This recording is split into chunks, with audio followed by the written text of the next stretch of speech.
This is Style Shifter. In the next hour, we will journey into the past, present, and future of personal fashion decisions. My name is Daria, and every week, you and I will embark on a time machine that operates on self-awareness and stylistic solutions. Our destination? A place from which you can shift from style insecurities towards more confident fashion choices.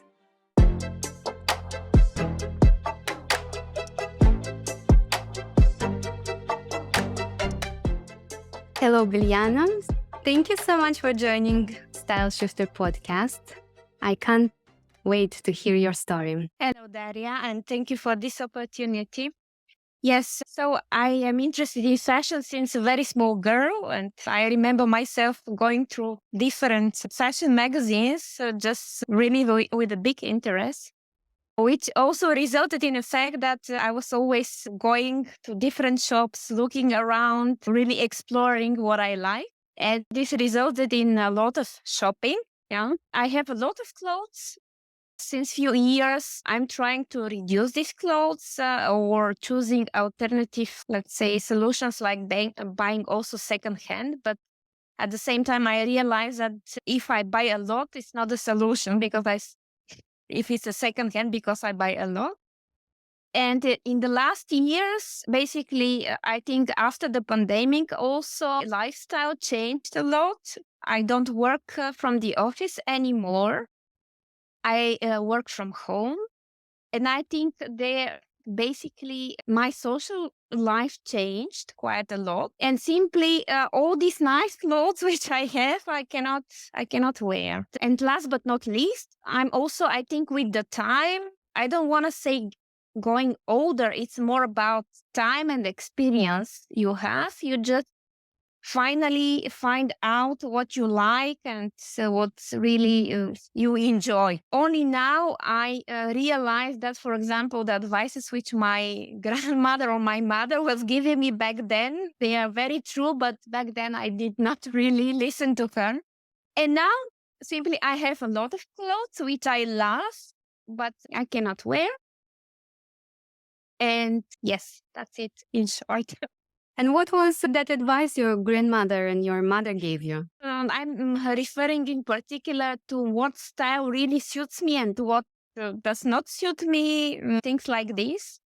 And for example, I was not listening to them because in this moment I like a garment which was in fashion or whatsoever, but did not really see that on myself. It's not looking that good. Yeah. I guess the main problem is that you have too many clothes, right? Yes. Have you tried to declutter? Yes, I try to declutter. It is really challenging. Of course, I have read about and listened to some of your advices. Yeah, so the biggest problem for me remains how to repurpose these clothes to give to someone who would really make use of them. Yes. And second problem is that simply, which is emotional, of course, problem. I love the clothes and I like them, but if I have to be honest to myself, I know how I live and I know that I will not wear them. Most probably, I haven't worn them 3-4 years, and most probably the next 2-3 years either. And at the same time, my body is changing also. So, And you keep buying. I do buy clothes. That's true. But I buy differently now. I try to buy really what I like really a lot, and what I really think suits me now and suits my life, my body. The colors. I think I try to choose better. Yeah, but this still increases the amount of clothes. Yeah, and when you have a lot of them, simply sometimes you even forget what you have in your wardrobe. Yeah, cannot see them clearly. Yeah, so you don't wear them, and then suddenly discover that you have there something similar. Yeah. You say you have a lot of clothes already that you love, and then you go and buy more clothes that you love. So one thing is clear, you love clothing. Yes. That's correct. Okay. And do you keep in your closet everything you own? It's always there. No. No. Well, no. Like I started decluttering, so donated. There are certain organizations here, of course, where I can donate, or just there are containers for clothing for people who need this. Yeah. So I started, but it's really process which takes too much time. And I think it should not, I mean, okay, take your time, but not that much time. Because if it takes that much time for me to think over, to decide, then I'm stuck. And at the same time, for example, I try something new, which doesn't make really sense. Yes. I wonder if this chase for kind of finding clothes that suit you better, is it like a lifelong challenge that you just can't complete? Uh, Is that a game to you to find the most suitable clothes? no, I wouldn't define it like this, Mhm. but it's another side which is very interesting. Yes, I think I have improved a lot during the last years in terms of what I buy, for what it comes to, if it suits me or not. But then for some reason I have so great combinations in my wardrobe. Yeah, but I put them together only if I push myself um, really a lot. I have this great combination, lovely, which I love to wear, but it takes me a lot of efforts to, okay, let's now sit and think about what to wear. And I think maybe because I just feel overwhelmed by the fact that I have a lot. Yeah, exactly. It's called the choice fatigue. Have you ever thought about how much time you spend on looking for clothes and going to shops and buying clothes and trying clothes and making decisions what to buy? I spent a lot of time because I have created a habit. Because, for example, I do sports also, which is good that the last years I have concentrated on having other activities, for example. Yeah. Before the pandemic, I was going for dancing, which was great because this fulfilled me a lot, gave me the feeling of happiness, and I didn't really need to do anything else. Now I do sports, but still I have this habit. And I think this is the problem, the habits we create that after a stressful day, I just go around to look at the shops, and sometimes I don't buy anything. I just look, but this is my way of disconnecting, relaxing, and so on. And of course, if you do it so often, you will find something you like. This is Of course, of course. But you know, the science tell us that shopping is actually the opposite of disconnecting. It's a very, very stressful experience. Mhm. Of course, it gives you some dopamine in the end. Maybe when you try something interesting and you get excited about it. But the whole journey around shops, around busy cities, busy shops, talking to strangers, being in crowds, Mhm. smelling clothes as well, because most of it's synthetics. You go to the shop, you smell synthetics, right? Mhm. Microplastics are in the air. There's nothing good about it. I never thought about it like this, frankly speaking, So but maybe, yeah. if you think about it, right? So you try to disconnect, which is a good thing to do for yourself, right? But you do it wrong. You spend your time on something that doesn't work. Mm. And then you come home and you see all these clothes you already have. And that gives you another wave of anxiety Mhm. because you understand, oh my God, how much time I need to even go through it and see Mm. what I have. So it's like a double anxiety bomb. Yeah. Maybe one part of it is a little bit more pleasant, but that also kind of like a habit of thinking that it's pleasant shopping. Some people smoke cigarettes and they think it's a pleasure. Some habits, even we think they give us pleasure, just give us more distraction. Let's think about some other ways that we can all enjoy fashion. What is fashion for you? You said you've been into fashion since childhood. I like looking at clothes, not only buying or wearing them, but just the looking at different collections, the pictures, the colors, the cuts, and everything. This is for me lovely. So, for example, I was buying a lot of fashion magazines. I have switched to electronic format now because it's a terrible thing also to have all these magazines. When if you have to move or whatsoever, it's very hard. So, but also for me, it's the way how I just express myself, right? And I feel like some days I like style which is very minimalistic, but after a few days I like something really very colorful with a lot of details, accessories, and so on. I don't think I have only one style, yeah. So just I like the variety, yeah. But I was thinking of solutions for myself, and after experiencing all I have experienced, I would say that only the extreme would work. That I would just tell to myself, okay, I just have to completely stop buying, just zero buying, and that's it. Because I have a lot and I can wear them, so I will not be without clothes. So yeah, I don't know what you think about this. I prefer journaling, kind of checking in with yourself, Mm. understand how much you actually spend time, money on clothes without doing anything yet, without changing any of your behavior. Because when we put it down on a paper and track our habits, then we can see if we actually have a problem or we don't have a problem.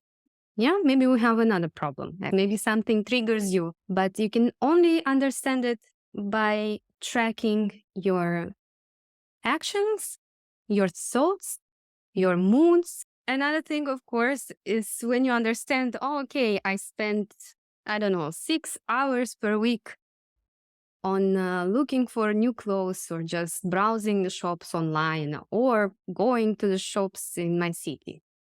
6 hours. What if I put 3 hours out of the 6 hours into decluttering my wardrobe, into learning what I already have? I think it should be a habit, a normal habit. It's just like cleaning your house, cleaning your wardrobe is the same thing. Mhm. Because clutter in any form creates anxiety. Then you spend another hour on finding the way to get rid of the clothes. Yeah, you find new charities, people who need clothes. You put them online on some website to sell. Yeah, this also takes time. Yes, yeah, Also indeed. takes time, of course. But bit by bit, kind of like combining those two will help better than just saying, no, I'm not going to buy anything at all. I Mhm. think this I liked the last one because it's again creating a habit, but the opposite habit.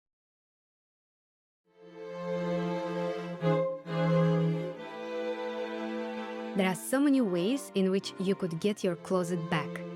I'm grateful to have done proper closet decluttering for a lot of women over the years. And I know that your wardrobe is a unique one. That's why the best way to do it is together. I will guide you through your clothing chaos, keeping what you love and need, and saying goodbye to what no longer serves you. The result?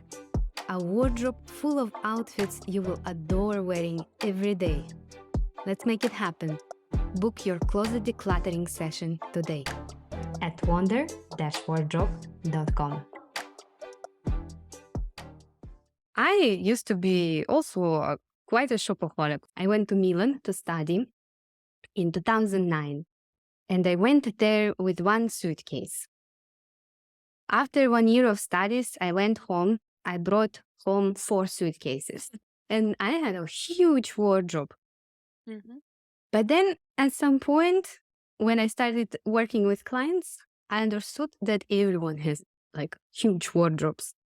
And then it just struck me, that what's the point of it all? Mhm. You don't have time to wear it. You don't have time to declutter it. You like, why is it there? Yeah, why is it there? Yeah. And may I ask, how long did it take for you, this process then of It took me years and years and years, and also mentally kind of understanding that I'm not my clothes. I don't need everything.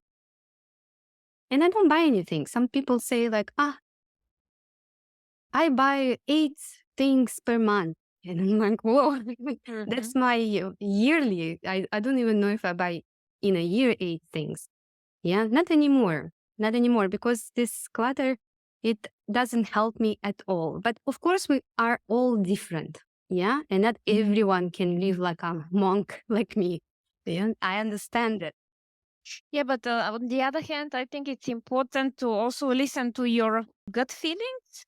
Mhm. And I think the mine are telling me that I could go there and that rather that I need this, that I could really minimize and I don't need the things and I feel it, but I just, as you said, it's mental, it's more mental change. As you said, that there are the feelings which trigger the shopping that then the shopping itself, maybe it's not that important, right? And I have recently thought about it also because I lost some friends. They passed away, and just when you see that you have to clean the stuff they own and the Mm. stuff having longer life than the people, and then you indeed ask yourself for what, as you said, for what is this, right? So and not talking about the fact that also if you don't buy that much, you the money, for example, because you invest your time to work and gain some money, but then you can invest this money in something different, traveling or whatsoever gives you joy, right? This is also, I believe somehow realized that these things, but what is now giving me the biggest stress is that I'm stressed because I think it's taking me too long to do this and go through this process, which gives me a little bit of anxiety. I a bit tell to myself I'm not good enough, because Mhm. it takes so long, yeah, to make this transition. Yeah. Change is always scary, no matter what it is. Even if we think clothing is such a small part of our life, not really. It depends on a person. It depends on their situation, on their emotional state. So, kindness to yourself is a priority. And then, of course, we should act, but bit by bit. It's easier, yeah, to do it bit by bit. Thank you. You were right talking about money. You will save a lot of money, and not only money, but also time. And you can invest in yourself. It's like psychologists love to ask this question. If you imagine yourself 85 years old, what would you say to yourself? Or what you wish you would do differently? And I doubt that anyone would ever say that they wish they would buy more clothing. Yeah, I'm sure about it. Yeah, sure. Or I wish I had a bigger closet. Right? Usually it's just travel. I wish I spent more time with my family. I wish I spent more time in nature. Stuff like that. Stuff that matter. Yeah. Yeah, for sure. No, I have come now with another idea. Um, Basically because I love also animals. At the moment, I cannot have mine here because I'm renting an apartment and I cannot have here, unfortunately. But yeah, I'm following different organizations, and I was thinking that maybe just I adopt from distance, and I rather give my money for something like this Yeah. than for clothes which I might not even wear, let's say, at all. So yeah, for sure, I think I will find better ideas about this.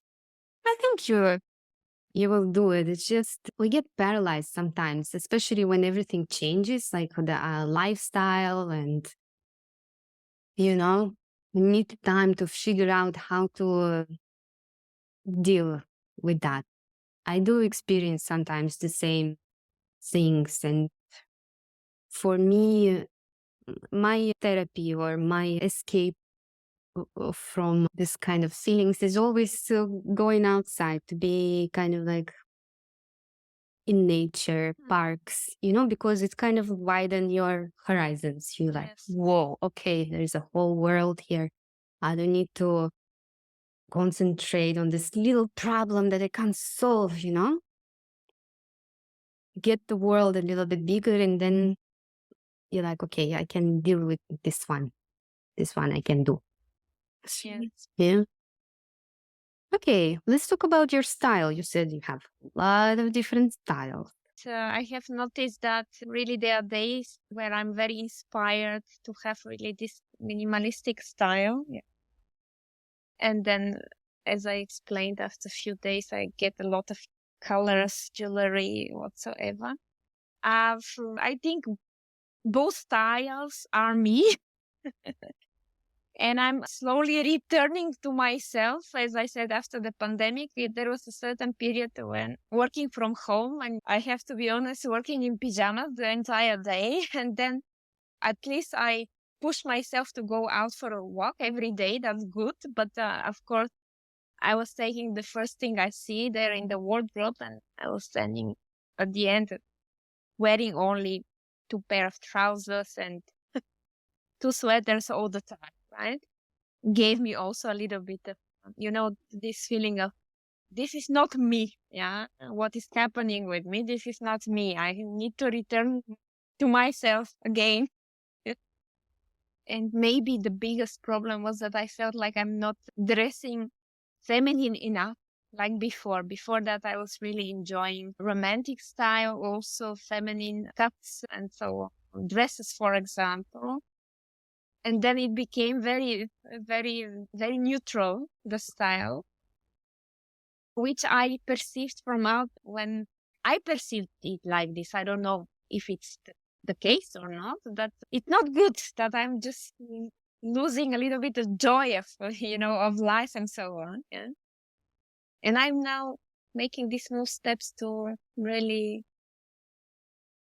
as you had in one of your, I believe, videos, you were explaining how you dress the woman you want to be. Or so I just try to be better, yeah, in the sense to dress like the woman I want to be, but without going to an extreme, because I know that I won't need all these clothes, because as I explained, I don't go every evening to a restaurant or whatsoever, but just to be more in my skin, in my body.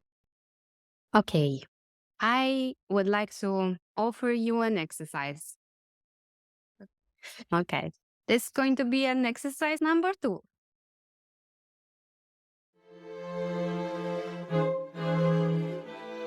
Hey there, amazing listener.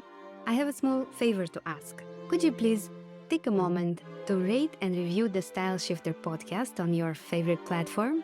You would help even more women to find these fashion tips and maybe even hear their stories on future episodes. Now, let's get back to our story. The second exercise is I challenge you to dress up every day for a week. The only thing is that in the morning, you check in with yourself and you ask yourself, how do I feel today? And then you dress for that mood. No pajamas. Okay. And not changing the mood, but in harmony with the mood. Did I understand correctly? Yes.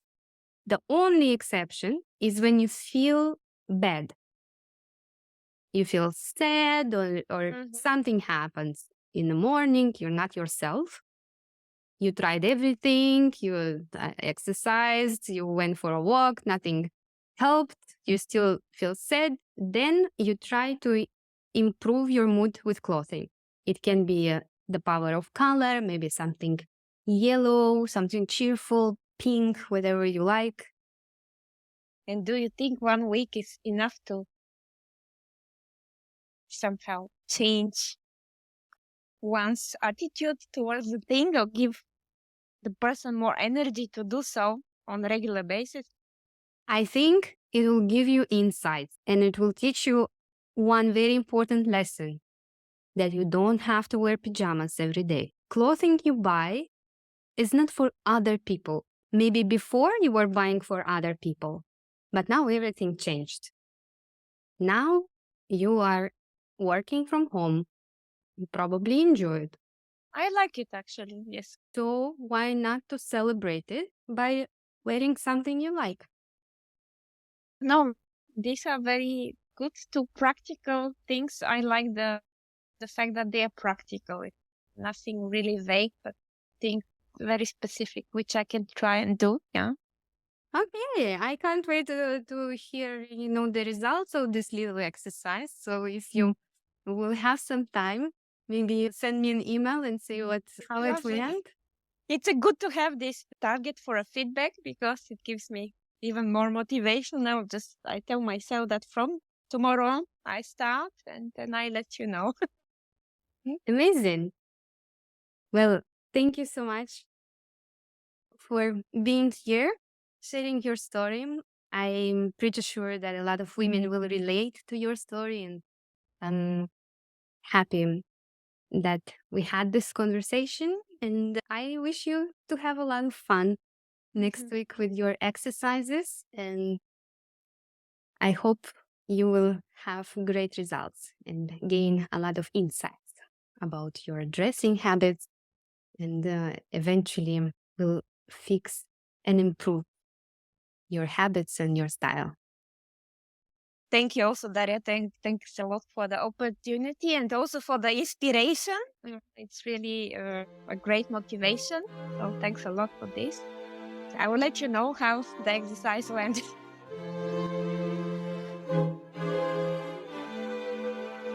And there we have it, style shifters. Another journey through the fashion time machine has come to an end. I hope you found today's stylistic exploration insightful and that it has sparked a shift in your own fashion perspective. It's been an absolute pleasure guiding you through the past, present, and future of fashion decisions today. Subscribe so you don't miss next week's Style Shifter episode. There are more real women and more style changes to learn from. As always, I'm Daria, your conscious guide into the world of style shifting. See you on our next styling adventure.